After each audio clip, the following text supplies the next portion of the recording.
Bueno, como parte de lo que nosotros tenemos como eh, estar en contexto de lo que nosotros vamos a ver, nosotros vamos a enfocar a las aplicaciones, ¿sí? Web de Java, ¿sí? Entonces, nosotros lo que tenemos que saber primero es qué es, para recordar un poquito. Luego vamos a ver el contexto de cómo tradicionalmente estas aplicaciones están formadas en sus paquetes, la arquitectura tradicional, y aquí, ojo que solo estoy colocando tradicional, no es que así sea, de estas aplicaciones y de los diferentes componentes que nosotros necesitamos a la hora de poder aprender a programar. Y no solo aprender a programar, sino cómo voy a desplegar, cómo voy a mantener la operación y cómo me voy a enfocar al negocio. Siempre les voy a estar mencionando cosas del negocio. Ok, bueno, pues acá uno de los objetivos es analizar el contexto de desarrollo y ejecución de las aplicaciones web. Esto es bien importante porque nosotros debemos de conocer algunas de las funcionalidades. Cuando nosotros empecemos a ver ya los servidores de aplicaciones, van a saber cómo vamos a manejar los hilos, cómo vamos a manejar, por ejemplo, las cookies, las URLs y el contexto de cómo las vamos a exponer cuando estamos hablando de alta disponibilidad, ¿sí? Si la vamos a manejar a nivel de la capa de aplicación, a nivel de la capa web o a nivel de un appliance o un dispositivo que se dedique a hacer alta disponibilidad. ¿Sí? Conocer también que lo que yo elija a la hora de exponerlo en los puertos puede afectar a la aplicación. ¿En qué sentido? Que existe alguna denegación de servicio de alguna configuración. Cuando yo estoy hablando de conexiones, por ejemplo, base de datos, yo debería de conocer también que necesito. El paquete está genial que nosotros podamos desarrollarlo y colocarlo, pero hay otras implicaciones a la hora de que esto ya pueda estar funcionando en ambientes de producción. Nosotros acá en este curso vamos a ver diferentes temas, como que vamos a ver arquitectura y dentro de esa arquitectura nosotros vamos a conocer los diferentes ambientes de las buenas prácticas que cualquier organización debería de tener. Ojo, que son buenas prácticas, pero que eso se acopla a la necesidad y también a la economía de la organización. ¿Sí? Ok, vamos a ver un poco de los servidores de aplicaciones web, en este caso. Eh, servidores de aplicaciones web, pero le vamos a poner un asterisco en este caso de Java, ¿sí? El empaquetamiento de una aplicación. Por ejemplo, en este curso hablaban un poco de Tomcat, aunque muchos de ustedes van a leer, les van a decir que Tomcat no lo ven como un servidor de aplicaciones de Java, pero que en muchas organizaciones en Guatemala lo utilizan, ¿sí? Nosotros vamos a hacer un pequeño benchmarking sobre eso, pero hay muchos que utilizan, despliegan todos sus servicios en servidores Tomcat. Y pues hacer un overview de lo que yo necesito tener para una aplicación de Java Enterprise Edition, en este caso basadas en la web, y un poco de arquitectura. Eso es lo que vamos a ver ahorita. Ok. Por ejemplo, acá, por eso les decía que tiene que haber un asterisco donde dice servidores de aplicaciones web, porque si yo les dijera, mencionen 3 servidores de aplicaciones, 3 servidores web, por ejemplo, ustedes me van a decir, bueno, yo conozco a la IIS, yo conozco el IHS, yo conozco Apache, ¿sí? Nginx, o sea, conozco varios, ¿sí? Pero si yo quiero publicar una aplicación web de Java, un WAR o un EAR, esto no me lo va a reconocer. Primero porque no me va a reconocer los servlets o los GJBs, ¿sí? Como tal. Ahora, cuando yo ya me voy a la arquitectura que yo necesito para que se ejecute, en este caso para que tenga la JVM donde se pueda ejecutar, yo voy a colocar un servidor de aplicaciones de Java, ¿sí? Y ese servidor de aplicaciones me va a permitir a mí poder ejecutar cada uno de los componentes que necesita una aplicación de Java como tal.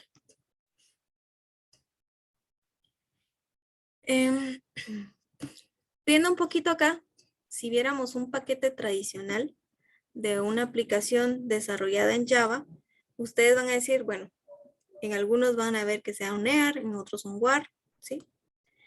En este caso, cuando yo tengo un WAR, yo voy a tener las carpetas donde voy a tener todas las páginas desarrolladas, lo que voy a tener en el front, todo lo que sea HTML, imágenes, documentos y algún otro respaldo que es lo que yo estoy desplegando a la hora de poder mostrar funcionalidades a nivel de la capa web. Pero de todo esto, tal vez aquí voy a colocarles el apuntador. Por ejemplo, de todo esto, que esto es lo que les decía yo, lo que se ejecuta, las instrucciones y todo lo que veo en el front como tal, imágenes y todo lo demás, yo voy a colocar acá y voy a decir, bueno, ¿cuál es la carpeta principal del WAR? La carpeta principal del WAR es el WebInf. ¿Y qué yo tengo en el WebInf? Clases, librerías y algunas librerías muy particulares, ¿sí? Ahora, yo dentro de las clases, pues ya tengo mis paquetes y pues ya tengo los archivos .class, ¿sí? Y lo más importante de esta carpeta WebInf es que lo primero que se va a ejecutar al nomás la aplicación esté arriba va a ser el archivo web.xml. ¿Por qué razón? Dentro de este archivo web.xml yo voy a encontrar especificaciones que inicialicen la aplicación, como que una conexión a una base de datos en un JNDI, que lo utilizo para conectarme en Java, ¿sí? Yo voy a colocar alguna URL en particular, alguna propiedad, algún aspecto de seguridad, algunos servicios que yo esté colocando como URLs que se estén conectando a la página principal, porque este es el primer archivo que empieza a ejecutarse de todo el paquete, ¿sí? Tradicionalmente nosotros para el servidor de aplicaciones tenemos que tener un WAR, el cual vamos a desplegar y lo vamos a probar. Vamos a ver internamente todas estas carpetitas y estos archivos y los vamos a empezar a visualizar, ¿sí? Es parte de lo que nosotros vamos a ver, pero esto es importante que de forma general conozcan que, por ejemplo, esta es la carpeta principal, las clases, todas las clases que están acá. Por ejemplo, si ustedes tuvieran que compilar algo, que a veces sucede, y no es que sea buena práctica, pero por ejemplo, ustedes desplegaron una aplicación y resulta que hay algo en el front que necesariamente está mal. O sea, cuando yo le quiero dar en el botón aceptar o en el login, resulta que no hace nada. Y resulta que a mí, dentro del código, se me olvidó descomentar porque yo lo publiqué en mi ambiente, pero yo solo quería que a la hora de que hiciera, o sea, por seguridad, no hiciera un insert o algo así a la base de datos o que llamara un servicio, entonces yo lo comenté para que me pudiera compilar y lo mandé a producción. Pero a la hora que yo ya lo tengo en producción, resulta que eso se fue comentado. Tengo dos opciones, o genero un nuevo paquete y lo despliego, pero ¿qué pasa si estoy en una organización o estoy en algún lugar donde el despliegue no lo hago yo, lo hace un tercero, o etcétera, etcétera? O es muy complicado que si yo por política de la organización crear un nuevo EAR o WAR, resulta que tengo que pasar por pruebas de QA, pruebas de no sé qué, y que se certifique, y etcétera, etcétera, y eso va a llevar, y hay que resolver el incidente rápido. Entonces yo puedo venir y como yo sé cómo está armado el paquete y sé lo que modifiqué, yo puedo venir, por ejemplo, caerle encima a un JSP que yo tenga creado y que se haya tenido el problema, por ejemplo, porque fue el único que yo cambié en el versionamiento. Lo descomenté, lo publico ya, porque no afectó el tema de la clase como tal. Entonces, por eso es importante que yo conozca qué debo de tocar en cada uno de los componentes de un paquete. No es que sea buena práctica, pero ese es un ejemplo nada más. Ok. Por esto por acá. ¿Qué más yo tengo acá? Como vieron ahí en la lámina decía que Tomcat no es catalogado como un servidor de aplicaciones de Java, sino como un contenedor en sí donde se pueda ejecutar. Otros dicen que sí. Pero en este caso es importante que ustedes lo conozcan. La mayoría pues, que ha desplegado algunas aplicaciones van a decir, ingeniera, yo lo que he hecho para poder instalar un servidor de aplicaciones o que me corra, utilizo NetBeans y NetBeans me genera ahí, me abre ahí algún ambiente de un servidor de aplicaciones local y ahí lo pruebo. O instalo Sham, por ejemplo, y ahí pues me trae toda la base de datos, el servidor web, el servidor de aplicaciones y qué sé yo más. Pero para eso, lo que es importante acá es que ustedes puedan conocer a qué nosotros le podríamos llamar un servidor de aplicaciones. ¿Sí? Por ejemplo, cuando ustedes instalan una instancia, ¿sí?, de un Apache Tomcat, la primera vez y ustedes quieren crear un servidor de aplicaciones, aunque con ese asterisco que muchos dicen que no, donde dice Web Apps, todo lo que nosotros, todas las aplicaciones de Java Web que querramos instalar, las vamos a hacer en este apartado. Sí, aquí van a aparecer las aplicaciones que querramos desplegar. Pero ¿qué pasa si yo no quiero tener en este apartado, sí, en este apartado, yo no quiera tener dos aplicaciones instaladas en el mismo?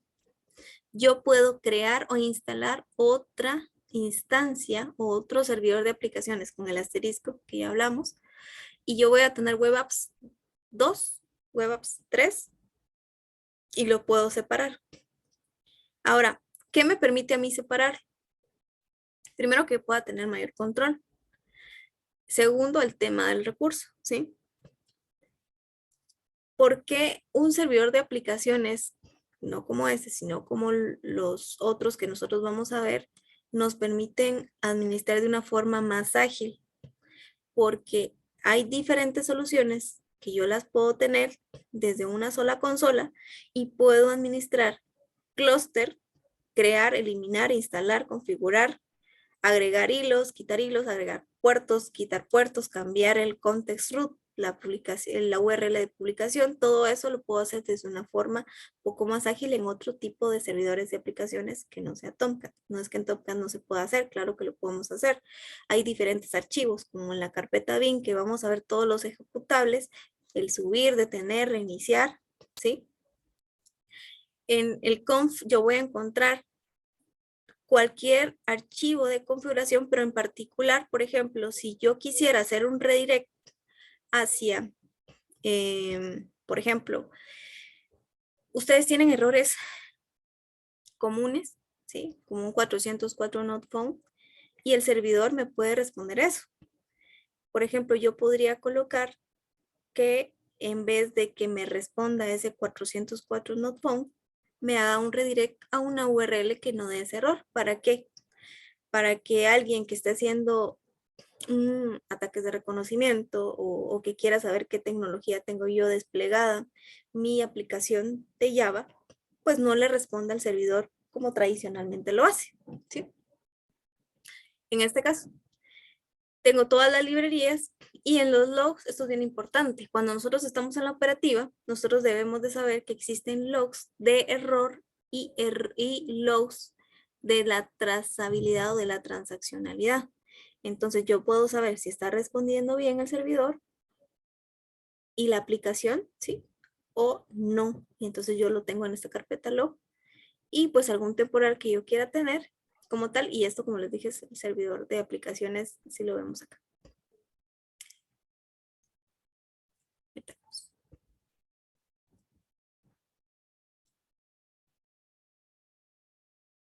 Bueno, ahora vamos a ver un poco de cómo está compuesto a nivel de arquitectura una aplicación de Java Enterprise Edition basada en la web. Ustedes tienen 3 capas. Esto es lo tradicional, pero no necesariamente es así. En una de las clases yo les voy a mostrar a ustedes que esto se puede dividir en 7 capas. Y para esas 7 capas necesitamos complementos diferentes, ¿sí? La primera capa que nosotros vemos acá es la capa del cliente. ¿Y yo qué voy a colocar? Pues van a ser las páginas que se van a poder presentar en el navegador del cliente, ¿sí? Y que se va a poder ejecutar desde ahí. Esta capa que yo voy a tener del cliente necesita ¿sí? De la instrucción que realmente ya se va a ejecutar y que ya tiene el código de Java, ¿sí? Donde se van a ejecutar las clases como tal en la JVM. Y para esto yo sí necesito tener un servidor de aplicaciones, ¿sí? El servidor de aplicaciones me va a traducir lo que se está pidiendo en el front y va a poder ejecutar las instrucciones que yo tengo en los JSPs o que tenga en los servlets o que tenga, por ejemplo, en la programación interna, ¿sí? Porque de otra manera no se va a poder ejecutar. Y si yo quisiera, y obviamente no voy a tener información en archivos de texto, ¿sí? Voy a tener una capa de datos y aquí yo decido dónde lo voy a colocar, que va a ser la capa de las bases de datos. Acá, como les digo, este es en lo más simple, pero por temas de seguridad, por ejemplo, ustedes tienen que agregar una capa más que para llegar yo directamente a la base de datos debería de tener una capa de servicios, ¿sí?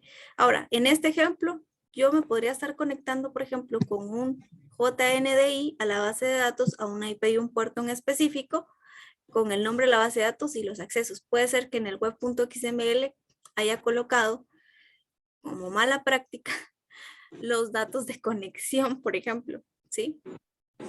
Simplemente lo hacen. Algunos otros lo que hacen es crear una librería que tiene encriptada los usuarios y password, ¿sí? Y lo único que se hace es mandar a llamar a la librería para que pueda conectarse.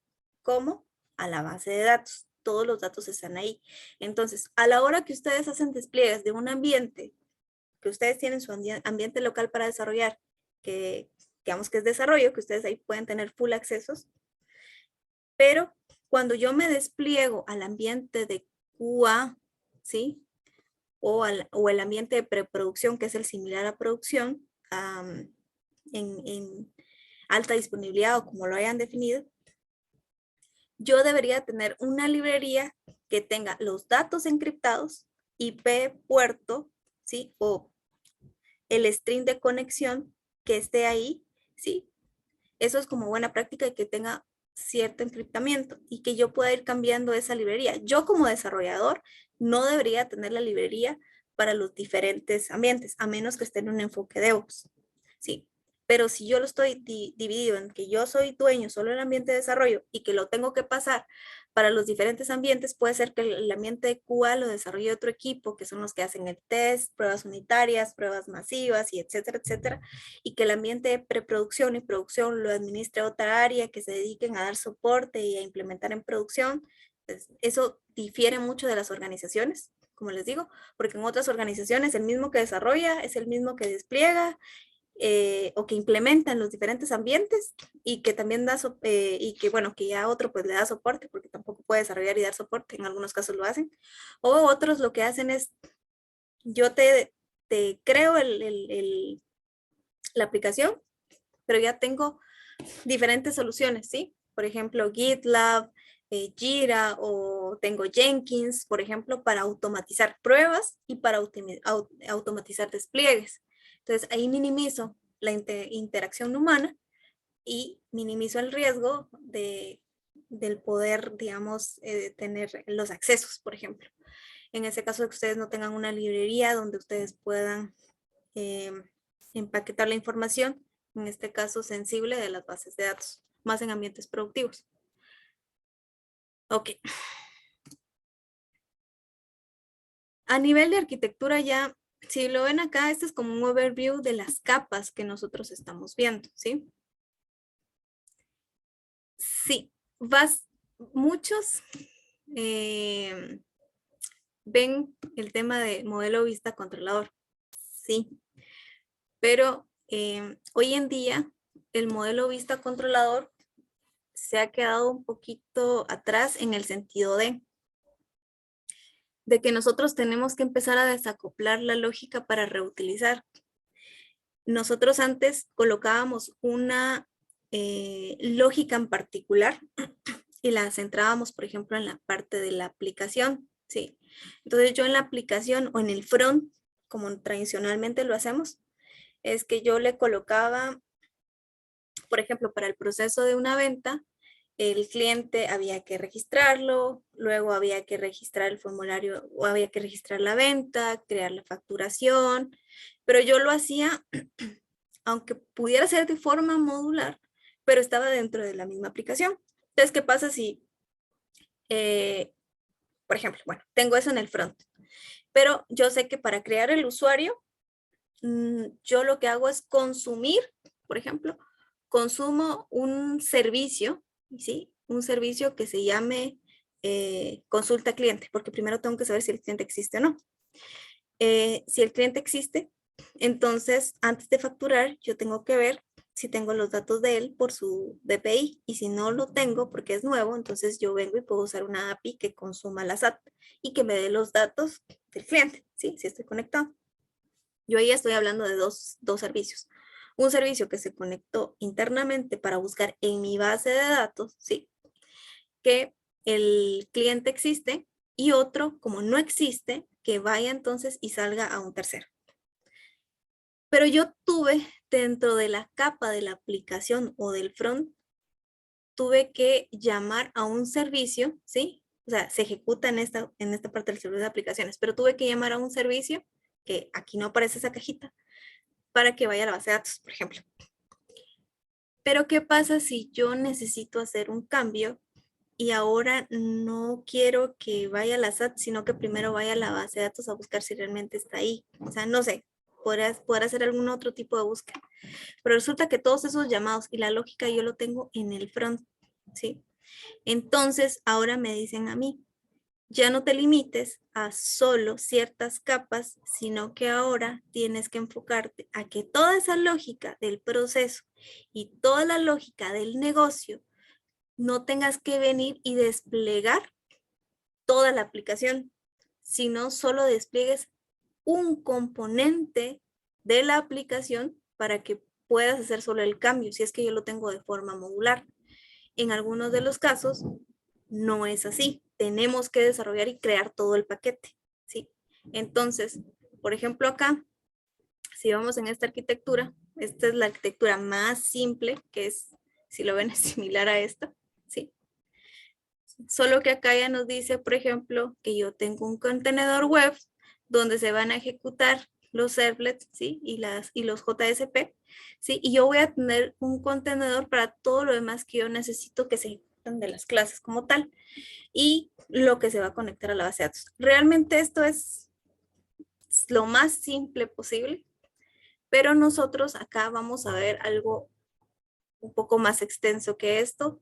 Y del modelo vista controlador, por ejemplo, nosotros nos vamos a ir un poquito más porque vamos a empezar a ubicar y colocar no solo lo que nosotros conocemos a nivel de desarrollo, sino soluciones que ya existen que nos pueden facilitar, como que, no sé si ustedes habían escuchado antes el tema de colocar reglas de negocio y alguien me puede decir, ingeniera, es que las reglas de negocio, ¿cuáles son las reglas de negocio? Ah, pueden decir una tasa de interés, un descuento en particular que tenga algún cliente por ser VIP, ¿sí? ¿Cuándo yo puedo decir que un cliente es VIP? Cuando tenga 20 años de estar conmigo, 5 años, o porque tenga que tener en promedio 10 compras al mes, por ejemplo. Entonces, todas esas son reglas de negocio. ¿Qué hacemos nosotros a la hora de hacer la programación? O se lo dejamos a la capa de servicios, al web service, o se lo voy a dejar al front. Aunque yo lo tenga modular, yo tengo que tocar código para hacer eso. Entonces, si yo ya me quiero salir de ese esquema, hay componentes que se llaman, son módulos en particulares para reglas de negocio, ¿sí? Donde ustedes pueden parametrizar eso, que no necesariamente tiene que ser o un archivo o una tabla donde yo tenga eso. Lo podemos hacer así y está bien, sí está bien, porque lo puedo cambiar.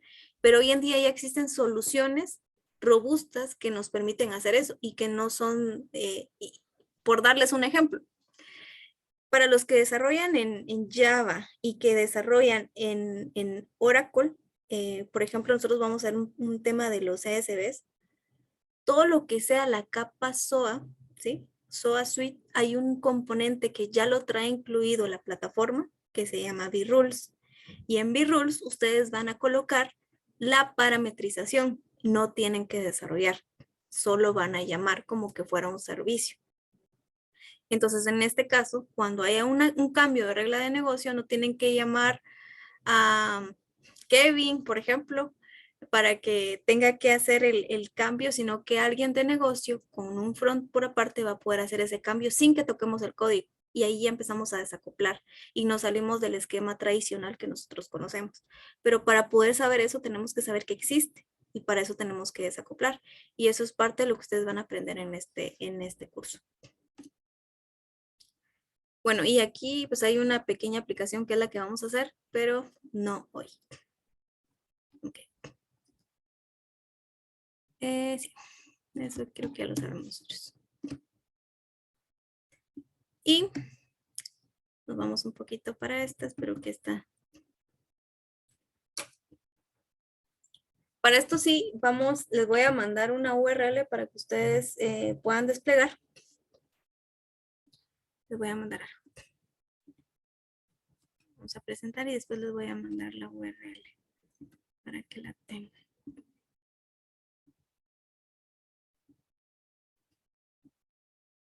Aquí está.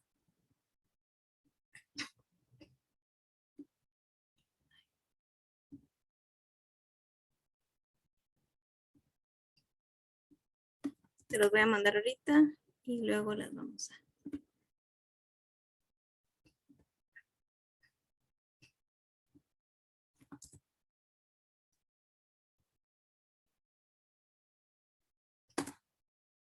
Ok, eso nos va a servir entonces, porque igual aquí me voy a desplegar. Y lo que nos va a servir el código lo tenemos aquí. Tengo clase, calculadora y figuras. Entonces lo van a obtener de acá. Entonces primero vamos a hacer un poquito la presentación y luego ya empezamos. Bueno, parte de lo que nosotros tenemos que estar acá recordando es por qué Java es tan importante y por qué muchas de las organizaciones grandes, ¿sí?, desarrollan sus soluciones de productos embebidos como CRMs, BPMs, ¿sí?, y cualquier otra ERPs o cualquier otro tipo de soluciones empresariales en Java. La mayoría están desarrollados en Java. ¿Por qué? Por la robustez que esto permite y por la facilidad que permite a la hora de la gestión como tal, porque es importante que nosotros conozcamos qué hay detrás de. Y antes de hablar de que vamos a desacoplar, de que vamos a dividir en capas, del modelo vista controlador o del modelo, o de que lo tengo cliente servidor o cualquier otra, nosotros tenemos que saber que Java es uno de los lenguajes, no es el único, pero es uno de los lenguajes que nos permite estar basados en ¿qué? En la programación orientada a objetos. Esa es la base. De aquí, ya cuando uno está en la práctica dice, todo tiene sentido. Pues por alguna razón lo vimos en la universidad y acá pues lo vamos a recordar un poquito como parte de lo que nosotros tenemos que ver. Ok. Lo primero o lo más básico es que recuérdense que todo surge de la programación orientada a objetos que estamos haciendo abstracción. ¿Y a qué se refiere eso? Todo lo que yo veo de la realidad, si yo soy parte de una organización donde me están pidiendo resolver un problema, tengo que empezar a ver cuál es la realidad de ese problema y qué es lo que involucra, ¿sí? Entonces yo empiezo a abstraer y digo, bueno, me están pidiendo que la organización necesita un ERP, pero no tiene el recurso para hacerlo. Entonces me piden que yo lo desarrolle. Ok, entonces si ya les dijeron que lo tienen que desarrollar, está bien. Y esa es la mejor solución si ya se hizo un análisis, qué es lo que necesita. Entonces yo necesito saber. Si voy a llevar el tema de las facturas, entonces necesito saber, bueno, a quiénes interactúan ahí. Entonces veo en la realidad cómo es el proceso. Y del proceso de cómo se hace, porque ustedes no pueden inventarse, ¿sí?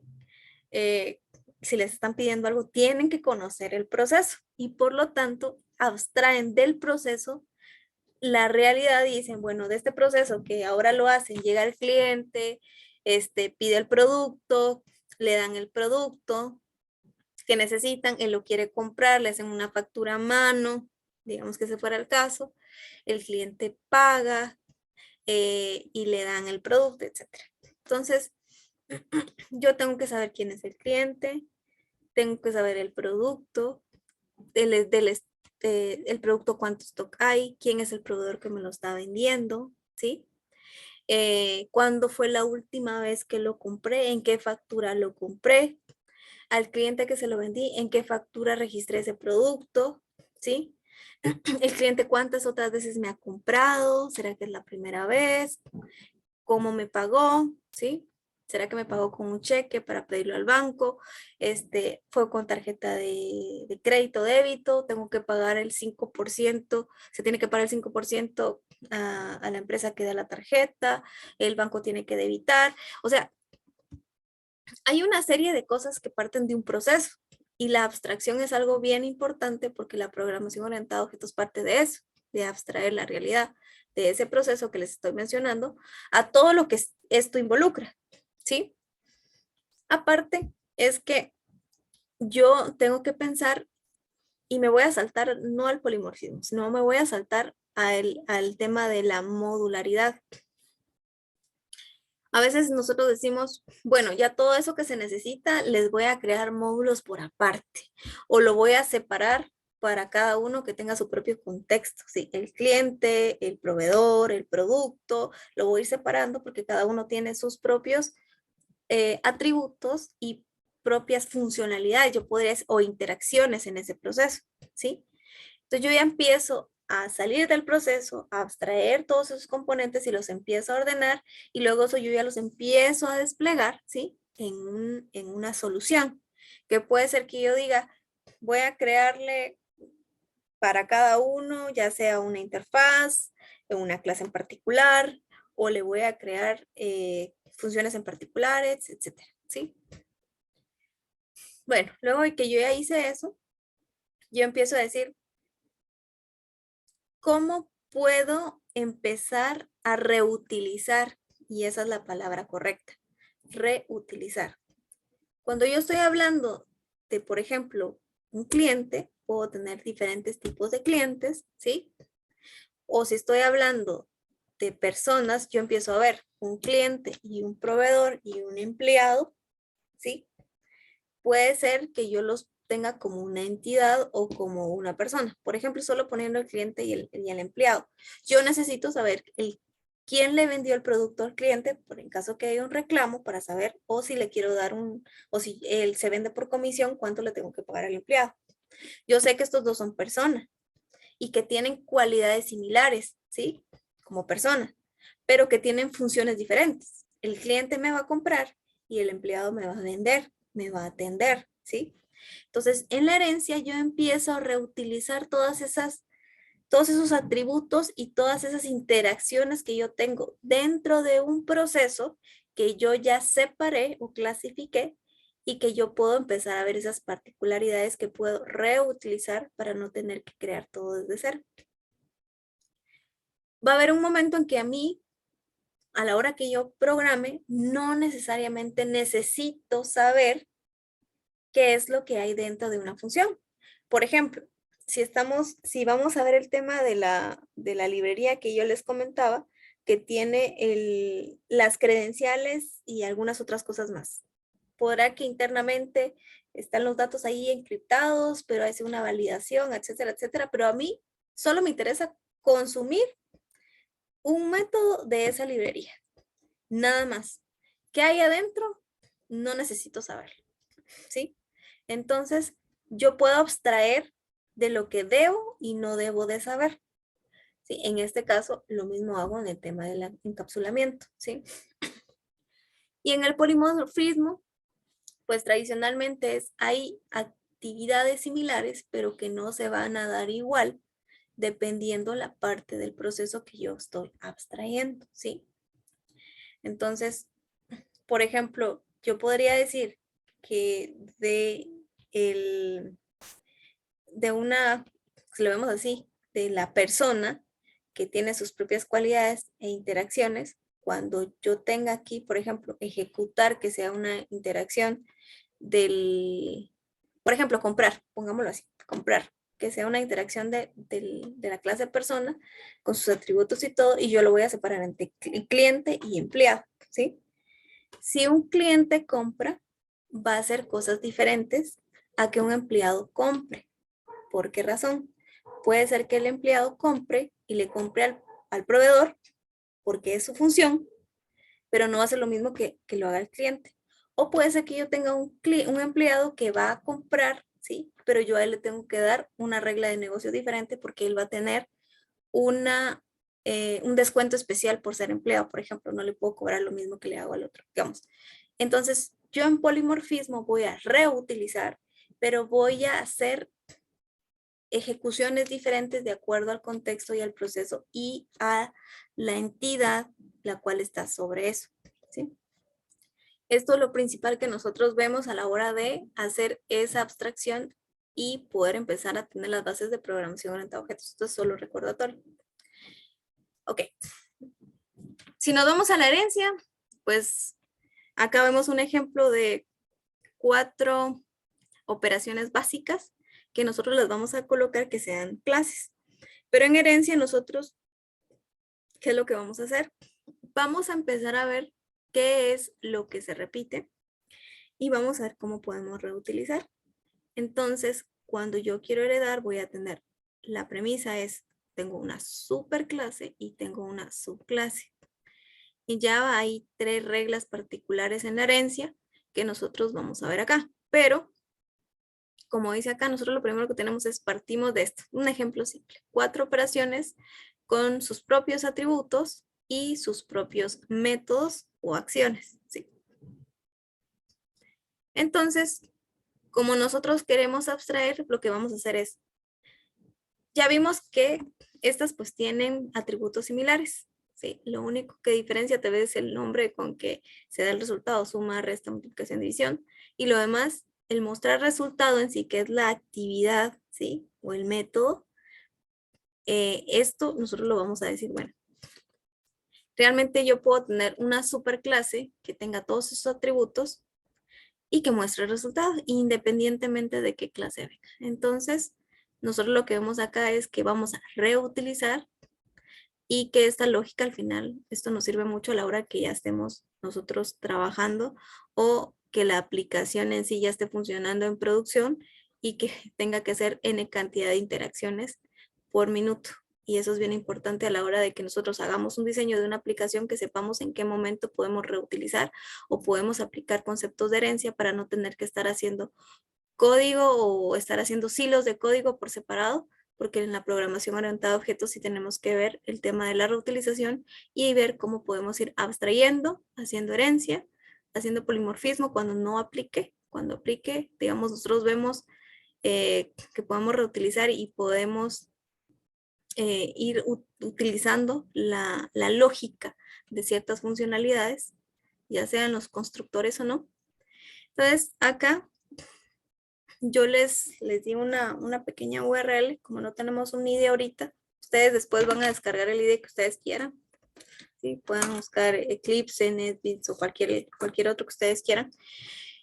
Entonces lo que van a hacer es habilitar eso y yo les voy a decir que vamos a ejecutar esta parte. Lo único que quería mostrarles acá es, nosotros aquí tenemos ya la clase operación, ¿sí? Si se dan cuenta, es lo que ustedes van a ver ahí. Y yo le estoy dando, por ejemplo, los datos, ¿sí? Estoy mandando los 2 números y quiero que el tema, que se me devuelva la operación como tal, el resultado. ¿Y qué es lo que voy a mostrar? Voy a mostrar el resultado de acá, pero si se dan cuenta, la operación va a depender de si es suma, resta, multiplicación, como tal. Yo les coloqué el código, ahí sí que solo para que lo ejecutemos rápido. ¿Y dónde lo van a encontrar? Se van aquí a la carpeta que yo les publiqué y se van al que dice calculadora y lo van a abrir.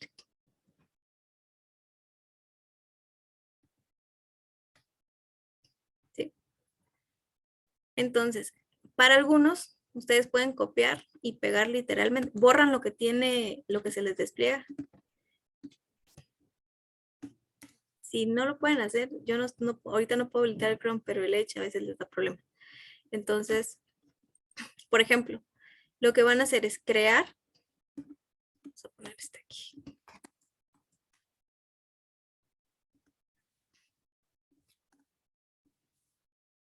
Y van a borrar todo esto. ¿Sí? Ustedes pueden copiar y pegar literalmente. Algunos les va a dejar ejecutar y les va a dar esto que está acá. ¿Sí? Vamos a quitar esto de aquí. Les va a dar el resultado. ¿Cuál es el resultado? De dos números. ¿Sí? 10 menos 5 es igual a 5. ¿Por qué? Porque eso fue lo que yo mostré acá. Entonces, yo lo que hice para algunos que les vaya a dar problema fue dividir cada uno de esos en clases diferentes. Ya, coloqué, lo separé y coloqué la clase y este sería el main, el que se va a ejecutar de forma principal y le coloqué los datos. Sí, yo aquí tengo el número 1 porque no lo estoy ingresando, ¿sí? Para hacer pruebas. 10 y 5, que son los valores que encontraron aquí, ¿sí? Y acá, por ejemplo, ustedes ven la operación. Como yo coloqué el menos, él está haciendo una resta, pero él está mandando a llamar, ¿sí? Al operador, ¿sí? Ahora, ¿quién es el que es la superclase? Nosotros aquí tenemos a la clase operación, que recibe dos números y el tema de la operación en sí, si se dan cuenta acá, y es el que devuelve la información. Ahora, yo tengo esto que está aquí. Tengo una clase llamada suma, y si se dan cuenta, esta suma, esta palabra reservada extend, lo que me está diciendo es que yo estoy siendo herencia, o sea, esta clase suma, hereda de la clase operación, de esta, de la superclase, y resta también, ¿sí? Entonces, cuando si se dan cuenta, operación, que devuelve los valores y que al final hace la operación que manda a llamar, yo aquí coloco el operador, ¿sí? Entonces, por ejemplo, yo ahorita solo tengo resta y suma. Si yo le cambiara esto, me debería de dar otro valor, por ejemplo.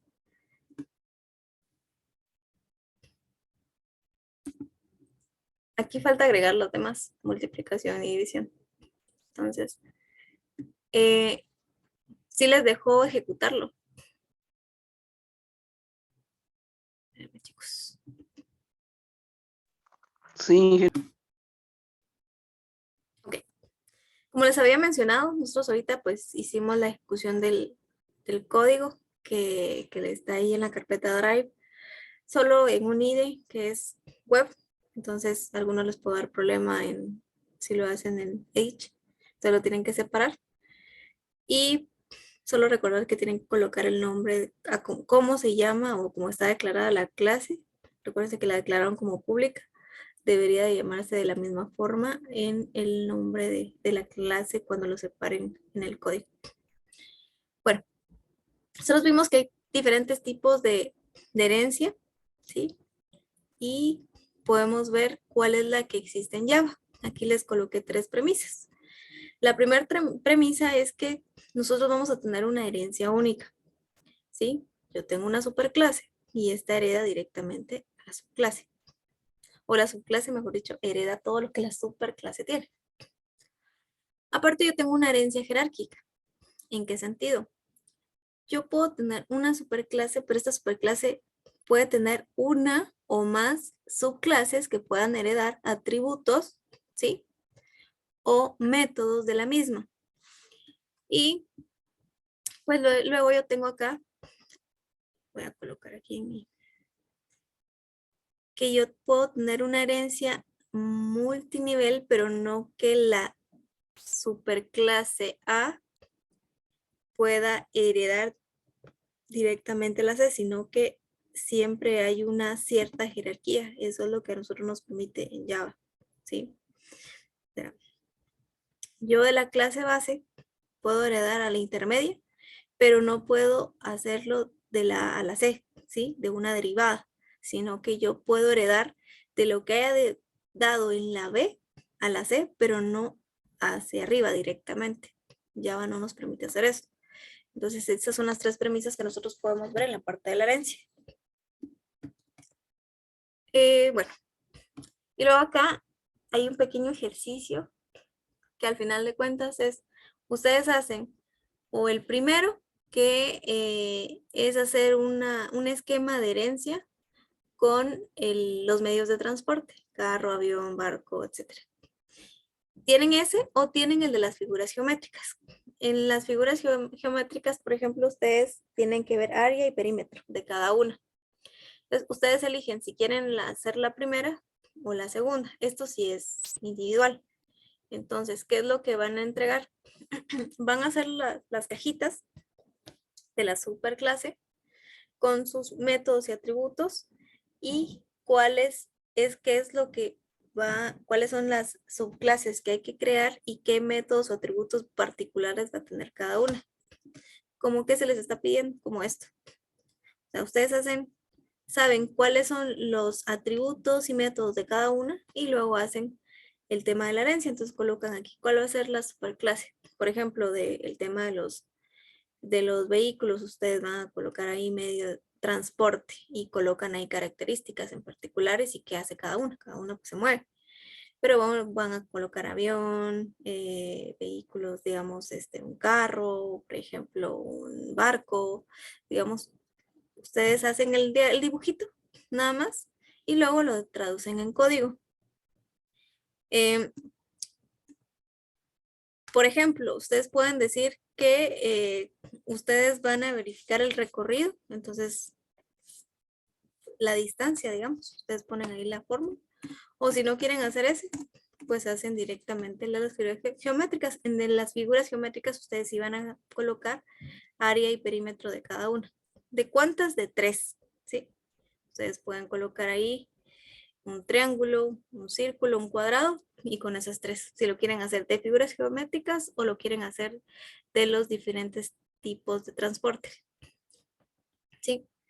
Y el código lo pueden ejecutar ahí mismo en este IDE web y lo único que tienen que juntar es el dibujito de la superclase y las subclases y el código como tal.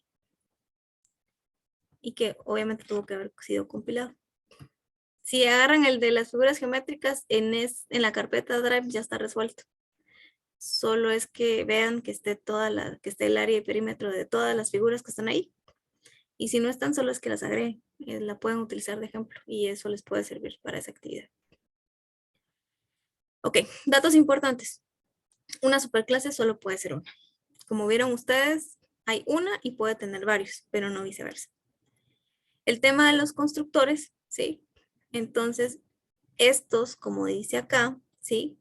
Los constructores no son miembros, son particulares de la clase, por lo que no pueden ser heredados. Eso es una premisa. Y la herencia entre los miembros privados. Una subclase no hereda a los miembros privados de la superclase principal, ¿sí? Esta es una premisa importante. Esto es en temas de herencia. En polimorfismo aquí vemos un tema de que, si lo resumimos, una misma función yo la puedo llamar en diferente contexto y hace diferente cosa aunque se llame igual. Por ejemplo, yo tengo aquí una clase, ¿sí? O una superclase llamada animal que pues tiene acá un método, si podemos verlo así, de sonido del animal como tal. Pero yo puedo tener dos subclases, una subclase llamada cat y una subclase dog que son heredadas de la clase o de la superclase animal. Y en este caso, pues cuando yo ya ejecuto el programa principal, le digo que cree la instancia o que cree el objeto A y el objeto B. Y que cada uno van a ser de las clases dog y cat. A la hora que tenga que devolver el valor o el sonido del animal, yo creo un objeto A de dog, ¿sí? Que va a dar un sonido y que me lo va a escribir, en este caso es go. Y en el caso del B, que es un objeto de la clase cat, que la tenemos acá, que es el sonido del gato, ¿sí? Entonces, si se dan cuenta, es el mismo método como ejemplo, pero que hace función diferente de acuerdo a la clase y al objeto definido. En resumen. Aquí vemos lo mismo. Tengo persona, que puede ser hombre y mujer, ¿sí? Y que puedan definir dos formas diferentes de cómo son. Y otro que podría ser deportista o informático, o el ejemplo que yo les estaba dando, cliente y empleado. Hacen las mismas funciones. En encapsulamiento, perdón, nosotros tenemos los métodos de acceso, ¿sí? Puedo tener privados, públicos, ¿sí? O protegidos. Entonces, acá prácticamente dan el ejemplo, y si se lo resumo así, porque eso lo vamos a ver a nivel de código. Pero, por ejemplo, nosotros cuando vemos, por ejemplo, una lavadora, internamente tiene muchas cosas que tiene que hacer, pero lo único que nos interesa a nosotros es determinar una función en particular, que lave, que exprima o que haga algo en particular, pero no nos interesa que haya adentro, solo vemos lo que la interfaz de usuario o cómo nosotros lo vamos a ver. Entonces, el tema del encapsulamiento es solo colocar lo que real o dar visibilidad únicamente lo que de verdad vale la pena poner. Otras no, como el tema de la librería que yo les mostraba. Esto lo van a ver en el Canvas, van a ver el script, van a subir el script que hicieron ahorita, perdón, van a colocar el screenshot de que sí les ejecutó la calculadora, que no es más que la herencia de la resta, suma, multiplicación y división en el IDE web, solo le toman un screenshot y se lo entrega. El diagrama que les comentaba de herencia entre la subclase y las superclases de lo que ustedes elijan, ya sea figuras o el tema de los medios de transporte, el script y nada más. Eso se entrega en la plataforma. ¿Cuándo lo entregan? Tienen hasta el día sábado para entregarlo, hasta el próximo sábado. Bueno, entonces con esto, chicos, hemos llegado al final de la sesión de hoy. ¿Qué es lo que tenemos que entregar? Esto lo van a entregar de forma individual en la plataforma, lo van a subir y van a entregar, el primer entregable que vamos a hacer con ustedes es que puedan responder esto. Yo les voy a colocar esta presentación y lo único que van a colocar es esto. Si ustedes ya vieron algún logo o algo inicial a lo que se van a enfocar, pues lo pueden colocar ya. Pero lo que tienen que entregar como grupo es el problema y datos estadísticos que respalden el problema que ustedes tienen. Y luego ya como siguientes pasos ya vamos a ver esto. Pero ahorita no, únicamente solo esto. De aquí partimos todo. No sé si tienen alguna pregunta.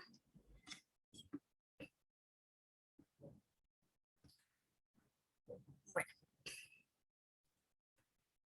Y con respecto a los grupos, ya vi que somos 30. Entonces van a ser 6 grupos de 5. Y por acá ya vi que aquí ya está completo este. Entonces, por ejemplo, David entiendo yo que va a ser el líder. Si está por acá David. David Guzmán. ¿O alguien del grupo de acá? Sí, ingeniera, aquí estoy. David. David. ¿Me escucha? Ah, sí. Ok.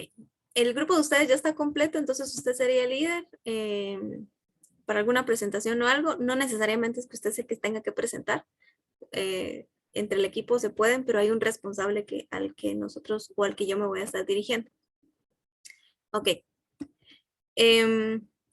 Del grupo 5, entiendo yo que está William y Eddie Tisto. Está por acá.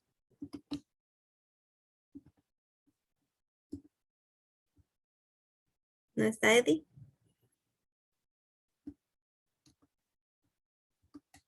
¿Alguien del grupo de los que están acá?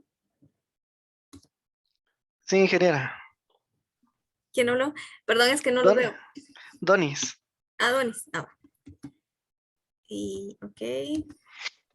Bueno, ustedes ya están completos. Sí, Pero sí va a estamos. ser Eddie el líder. Sí, así es. Ahí le vamos a pedir cuentas. Listo. Del grupo 4, entiendo yo que están completos. Y el líder va a ser Carla. ¿Está bien? Carla está por acá. No está Carla acá. Creo que no. Ok, ¿alguien del grupo? Yo. Soy Julio. Julio. Sí. Sí, Ah, Julio. Julio. Ah, va. Ok. Ustedes entonces ya estarían completos. Vamos a ver.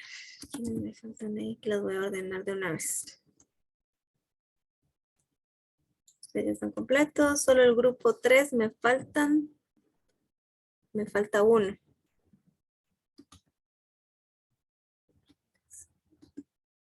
El grupo 6 ya está.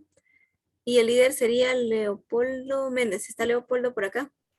Sí, buenas noches, ingeniera. Sí, por acá ando.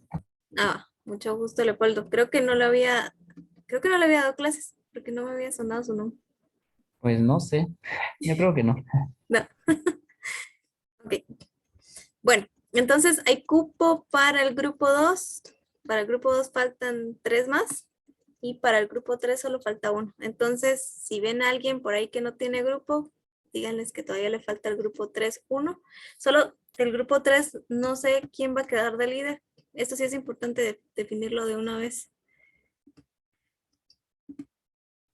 Lucía, Juan Alberto, Kevin. ¿Quién va a ser el líder? Ah, buenas noches, creo que sería yo. ¿Quién es yo? Kevin. Kevin. Ah, listo. Bueno, entonces usted va a ser responsable de agregar uno más ahí que falte. Y de estos chicos que están acá del grupo 2, Mario Medardo y Jorge Edgardo. ¿Quién va a ser el líder? Porque van a hacerlo, no van a esperar que quien venga. ¿No? ¿Quién de los dos? Si los pongo de una vez. ¿Será Jorge? Jorge. Ok, Sí. Y con mucho gusto. listo. Bueno, chicos, entonces les voy a pasar esto. Bueno, igual ustedes ya lo tienen ahí, pero para que sepan quiénes faltan. Y nos estaríamos viendo. Ahí sí que les pediría, yo sé que había hablado que el día martes, pero les pediría que el sábado a las 6:30 nos podamos conectar. Sí, David. Sí, ingeniera, perdone, ¿será que podría volver a indicar cuál es el entregable para la otra semana? Porque Claro. yo creo que otra vez no estaba compartiendo la pantalla de la presentación cuando dijo eso. Ay, ya. Ok. Lo primero que van a entregar es esto. Esto es personal, ¿sí? Esto es individual, que es lo que vemos acá. Ese es un entregable individual. Ahora, entregable en grupo. No sé si... Ah, ya. Es que ya vi por qué. Es que no ven toda mi pantalla. El entregable en grupo va a ser llenar esta con el problema que ustedes hayan llegado y con respaldo estadístico del problema, ¿sí? Si no encuentran en Guatemala, váyanse a Centroamérica. Si no encuentran información de Centroamérica, busquen Latinoamérica. Y si no, Latinoamérica a nivel internacional. Pero busquen algún dato estadístico que respalde su problema. Estos dos, o sea, el problema y la estadística, deben de entregarlo la otra semana. Lo vamos a ver el día sábado que nos reunamos. Vamos a tener 5 minutos para poder presentar esto, ¿sí? Y en esos 5 minutos yo les voy a dar, ustedes pueden decirme qué idea tienen y yo les puedo ayudar un poco para ir aterrizando lo que ustedes van a empezar a trabajar. ¿Sí? Ok, perfecto, gracias. Ok. ¿Alguien más por ahí? Ya.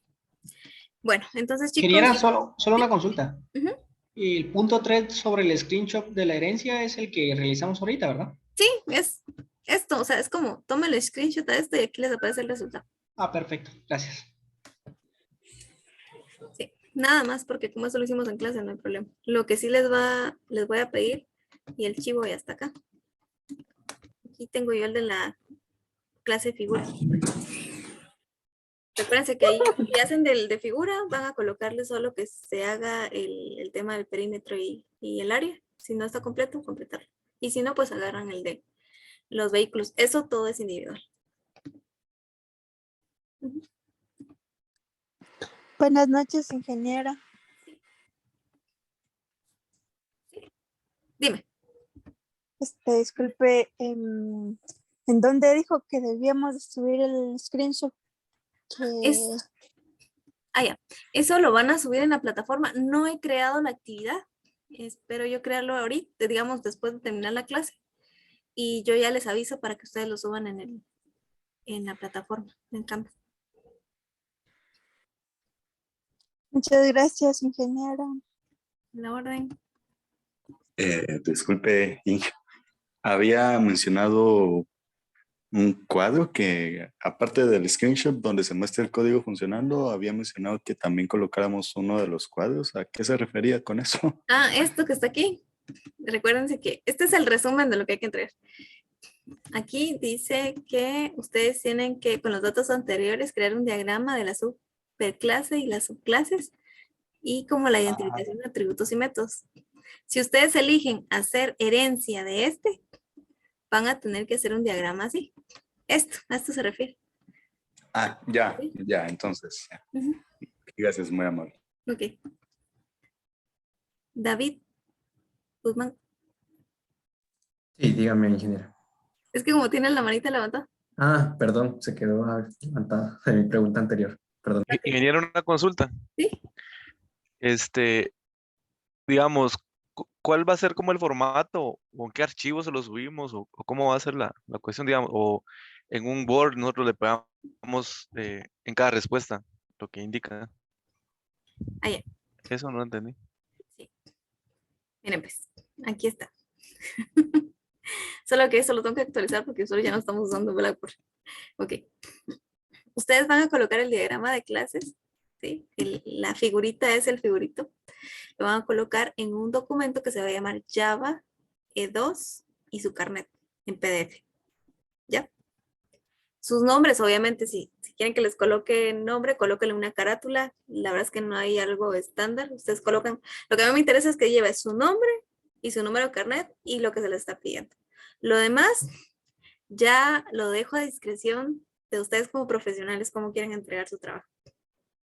¿Sí? Y colocar en un zip las clases del proyecto. ¿De qué proyecto? Del proyecto, perdón, del ejercicio ese que van a hacer de este. ¿A cuál me refiero? Ustedes tienen que hacer, es este script. Colóquenlo en un zip. Si solo lo tienen en un TXT, no lo colocan en un zip, lo colocan tal cual es. Y ese sí, nombre cualquiera. ¿Ya? Lo único que van a colocar en un documento es esto que está aquí, que es el nombre que aparece acá. Lo demás no. El screenshot le pueden colocar. Bueno, si quieren colóquenlo en un PDF. Poner aquí ejemplo, Java, carnet, .pdf. Y a eso le van a llamar ejercicio 1, su carnet. Y aquí es TXT, porque al final es un TXT lo que me van a entregar. Para que les quede un poquito más claro. Y esto. Ingeniera, al ejercicio que vamos a hacer, digamos, en este caso las figuras, a eso también le tenemos que hacer el ejemplo de código, digamos, de herencia. Sí, sí lo tienen que hacer. Agregarle perímetro y área, ¿verdad? Si utilizan figuras, sí, perímetro y área. Ahora, si no utilizan el de figura, si utilizan, por ejemplo, el de Vehículos. Ajá, el de medios de transporte es otra cosa.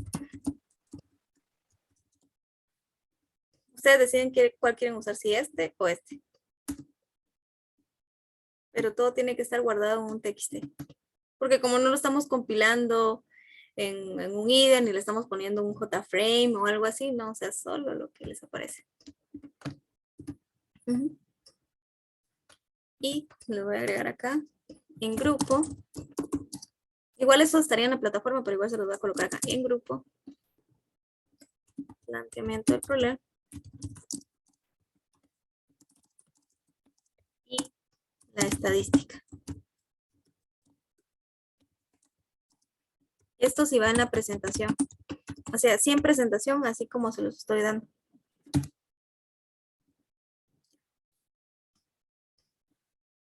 Esto anterior es individual. Y esto es en grupo.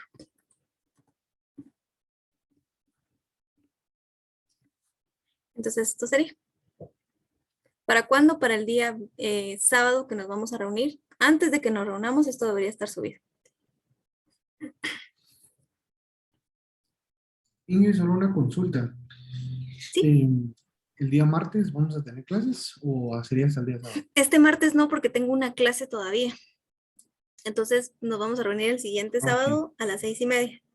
Ya la siguiente semana, ahí sí ya nos vamos a reunir los martes, como habíamos quedado. Ok, perfecto.